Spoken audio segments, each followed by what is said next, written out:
రాష్ట్రంలో కొన్ని ప్రైవేటు విద్యా సంస్థలు వ్యాపార సంస్థలా వ్యవహరిస్తున్నాయని ఏపీ స్టూడెంట్ జేఏసీ రాష్ట్ర ప్రధాన కార్యదర్శి సాయి కిరణ్ ఆరోపించారు.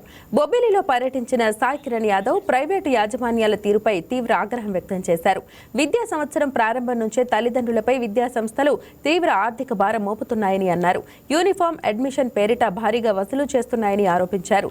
నోట్బుక్స్ పేరుతో 8,000 నుంచి 15,000 వరకు వసూలు చేస్తున్నారని అన్నారు. ప్రభుత్వం జోక్యం చేసుకుని సామాన్యుడిపై భారం పడకుండా చూడాలని కోరారు. ఏదైతే విద్యా సంవత్సరం ప్రారంభమవుతుందో వెంటనే పుస్తకాలని చెప్పి, యూనిఫామ్లు అని చెప్పి, షూలు అని చెప్పి, రకరకాల పేర్లు చెప్పి విద్యార్థుల తల్లిదండ్రుల జోబీల నుంచి లూటీ చేసే పని కనిపిస్తూ ఉంది. అయ్యా, విద్యా హక్కు చట్ట ప్రకారం ఏ ప్రైవేట్ పాఠశాలలో కూడా ఎక్కడా కూడా పుస్తకాలు కానీ యూనిఫామ్లు కానీ విక్రయించకూడదని ప్రభుత్వ నిబంధనలు ఉన్నాయి.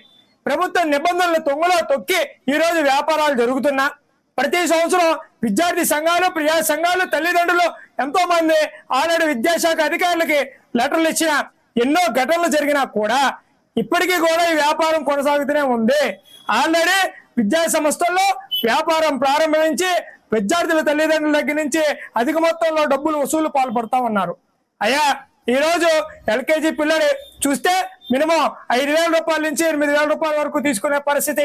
అదే 10వ తరగతి విద్యార్థి వచ్చారంటే 10 నుంచి 20,000 రూపాయల వరకు వసూలు చేస్తా ఉన్నారు. అయ్యా, మీ దగ్గర మీ స్కూల్ పేరు మీద, మీ పాఠశాల పేరు మీద ఏవైతే ముద్రలు చేసి ఇచ్చిన పుస్తకాలు ఉన్నాయో అవి మాత్రమే కొనాలా, బయట కొనకూడదా? అయ్యా, ఏదైనా ఈ చట్టాలు మీకు చుట్టాలా అని మేము ప్రశ్నిస్తా ఉన్నాం. అయ్యా, మేము చెప్తున్నాం, సూటిగా హెచ్చరిస్తున్నాం. ఏవైతే పుస్తకాలు వ్యాపారాలుగా మార్చిన ప్రైవేట్ స్కూళ్లపై మీరు వెంటనే తక్షణమే చర్యలు తీసుకోకపోతే